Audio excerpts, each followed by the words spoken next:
Okay, we're trying to cover an awful lot, I realize that, but my time schedule is such that we just have to sort of give it all to you and let you sort the rest out. I wish we had plenty of time for questions and answers and that whole thing, but our time is just limited. But we are trying to go through an awful lot, I realize that. But looks like everybody's getting it. A combination of things I hope you'll find here today. Ideas plus inspiration. Ideas plus inspiration. Ideas, business ideas, and social ideas, and personal ideas. We all need ideas. How to have a good day ideas, how to have a good year ideas, how to have your best year ever ideas, good health ideas, personal relationship ideas, how to deal with your family ideas, sales management ideas, financial freedom for the future ideas. We all need good ideas. And by what you can remember, a lot of ideas. I want to share as many with you as I possibly can in the time constraints we have.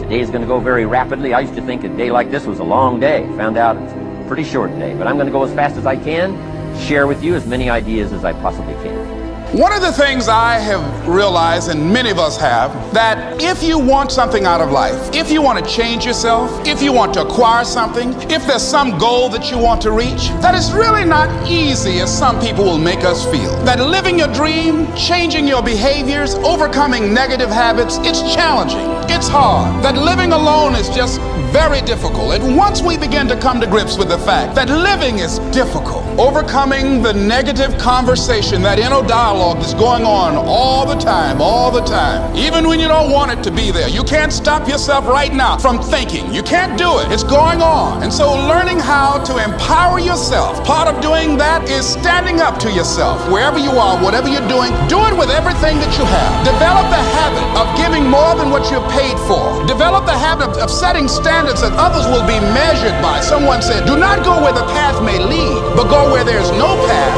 and leave a trail. Here's what else I hope you'll find here today, and that is inspiration. And who knows the mystery of inspiration? Why some people are inspired and some are not? You were inspired to get here, some were not. Who knows the mystery of that? I don't know. How come you made it? The rest of them didn't make it. We don't know what that mystery is. Some people turned it down. Some people said it cost too much. Some people said it's going to take too much time. Some people are too busy. A lot of different excuses why some are inspired to take advantage of something that comes to town. Others pass it up. We don't know the mystery to that. Here's what I call it. Mysteries of the mind. And I just leave it at that. Some things I don't try to figure out. I take the simple approach now. Some people do and some people don't. I mean, that's about as profound as my philosophy is. Some buy and some don't buy. Some go for it and some don't. Some change and some don't. And if you've been around for a while, you can usually work out the numbers. Out of 10, 3 do, 7 don't. Whatever business you're involved in, pretty soon you got this ratio going. The ones that do, the ones that don't. You say, well, why don't the ones that don't? How come they don't? We don't know. I just leave it as a mystery. I used to try to understand all that. I just take the simple approach now. The guy says, this happens to me, this happens to me, this goes wrong for me, and all this stuff goes wrong for me. How come all this stuff happens to me? I say, I don't know, it beats me. I'm an amateur on this stuff. What do I know? Best I've been able to figure out is those kind of things always happen to people like you. You lose automatically when you quit. Now, the same thing that goes for your arm goes for your brain, mentality. The same thing goes for all the human virtues. Ambition, unused, declines. Strong feeling, unused, diminish. It doesn't grow, diminishes. Faith, unused, decreases. It's a law. Vitality unused diminishes. Energy unused decreases. The guy says, well, I'm going to save up my energy. You can't do that.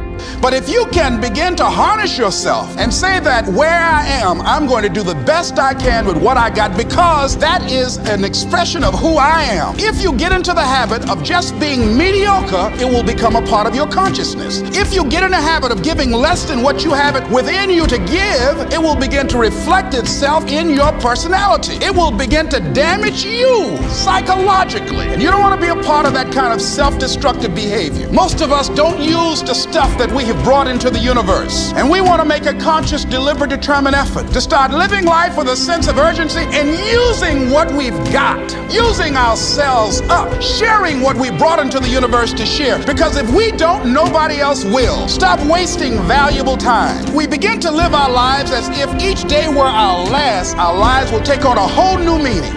I used to blame the company. I blamed company policy. I used to blame the training program.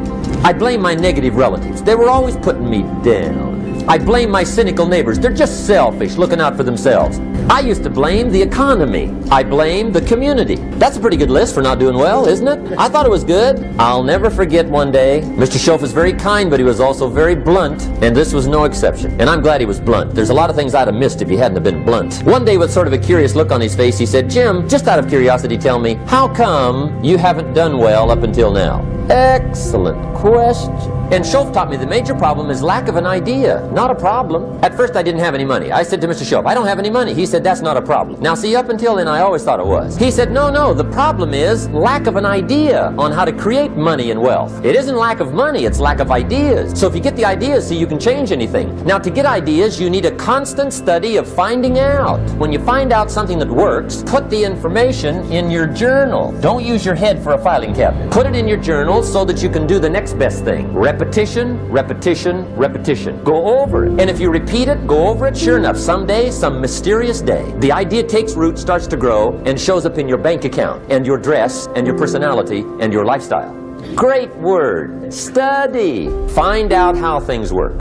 When you have something you want to do, if you don't develop the courage to do that which has been given you to do, and you spend a lot of time going around trying to convince other people or trying to get their approval, what will happen is that you will lose your nerve, and other people will convince you that what you're doing doesn't have any value, and you'll give up on your dream. Some people you will allow to unnerve you. You'll get scared sometimes. Your mind will go blank on you, and you'll wonder, what's wrong with me? I'm not crazy. That's why you've got to learn to make a conscious, deliberate, determined effort to stand up inside yourself, working on yourself, watching that inner dialogue. It will determine the quality of your life. You've got to sell yourself every day on your abilities, on what you're doing, on the goal that you want to reach. You've got to sell yourself every day, every day, every day. According to your level of belief, it will manifest itself in what you're doing. Whatever we have right now, whatever we're demonstrating in our lives, is a result of what we believe subconsciously that we deserve. And as you convince you, as you sell yourself every day, every day, every day, you will begin to see a difference in the things that you're doing. Selling yourself on your ability to perform a job, to achieve a certain objective. Telling yourself every day, here I go again, and I got what it takes. This is my day, and nothing out here is going to stop me. If you don't have the courage to act, if you have something special to do, life will move on you. And the truth that I had to come to grips with, that I wasn't in charge of my destiny. The truth was that I wasn't giving all that I had. The truth was that there are some things that I wanted to do, but I didn't have the courage to act on those things. Because you're going to have sometimes low moments when you won't want to get out of bed. You just want to stay there. At times you won't want to come out the house. There are times you'll be feeling bad and don't know why. What's wrong? I don't know. You gotta know, or you're gonna get hurt. You don't have to like the setup. I don't ask you to like how it is. That's not what's important. See, there's nothing worse than being stupid. I mean, being broke is bad, but being stupid is awful. And what's really bad is being broke and stupid. You might come along one day and say, that's got to be a stupid arrangement, which is okay. You're entitled to your opinion. But the first thing you should learn to do is get out from under it. You might have a great moral argument. You might want to shake your finger at the sky, but do it from over there, right? So you don't get smashed. It's called your basic smart. So number one, learn so you won't get hurt. Whether you like it or not, learn. You can decide that you're going to stand up to life. You can decide that I'm going to live each day as if it were my last. You can decide I'm going to work on myself and develop myself. I'm going to empower me. And all of these things that are happening to me right now, they're just temporary inconveniences. They're not stronger than I am. You can always better your best. You can always go beyond anything that you have ever done. You'll never hit a state of perfection. You're always bigger than what you do. And so all you're looking for are new breakthroughs through practice and practice and practice. You'll get better and better and better. And there's still some things that will happen to you that will catch you on the blind side that you did not anticipate. You'll get knocked down, but you won't be knocked out. You'll be able to get to your feet again, be on the ropes. You have a fast recovery rate when you work on yourself. Start with the little disciplines, get excited over the little disciplines, and get right on those, because those will lead to the big ones. You can't handle the big challenges in life unless you take on the little ones. Make a list of all the things you can do, get right on those. Discipline yourself for those, both for the results and for the muscle, and for the practice. So that when life hands you some big challenges, you'll be ready, you'll have the muscle. See, if you don't handle the small ones, you can't take care of the big ones. If you decide to maintain a sense of integrity with yourself, that if I speak it, I'm going to live it. It's who I am. And I'm going to be very cautious in how I give my word to others, most of all with the commitments that I make to myself, because I want my life to reflect my words and honoring who I am and what I express. What are the things that you must overcome? What qualities about your personality you know that you're going to have to change, because those particular characteristics are liabilities to you. Understanding and knowing that we can move from where we are, that we can begin to design the kind of life that empowers us, that gives us happiness, that enable us to be on top of who we are, knowing that as we begin to explore new horizons and new vistas in life, that as we begin to elevate ourselves and not to follow the crowd, activating the thinker in us and disciplining and putting on hold the emotional part of ourselves, one idea can change your life. One idea can turn your life around.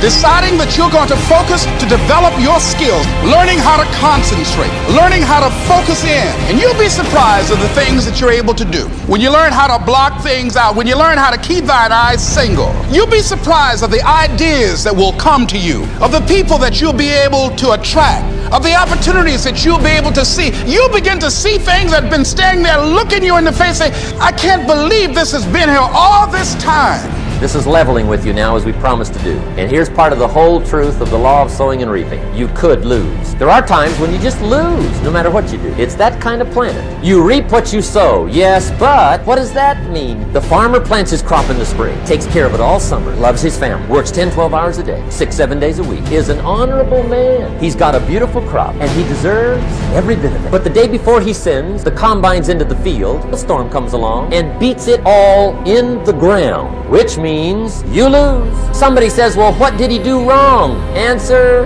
nothing.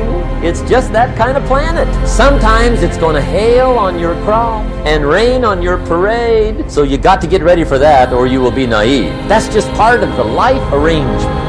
Most people go through life never discovering what their talents are. Most people never develop their talent. They have skills and abilities, but if you don't nurture them, if you don't develop them, they will never serve you. Your gifts can take you many places if you develop your gifts. Most of us don't like to do those things that come easy to us. I grant you that your gifts will take you places that will literally amaze you. I grant you that if you begin to work to develop your gifts, you'll develop a strong sense of happiness. You'll get a larger vision of yourself, because part of beginning to get a larger vision of yourself, all of us need some area of our lives where we can have a feeling of competence. If you decide in any particular area that you're concerned about to make a conscious, deliberate, determined effort to read one book a month in that area, in 5 years you'll be among the top 5% experts in the world. I read a minimum of 2 books a week. If you decide that area that you love, that you are going to master that particular area, in this era of accelerated change, overwhelming complexity, and tremendous competition, as you begin to develop and expand your skills and your talents and your vision of yourself, you will always be in control of your destiny.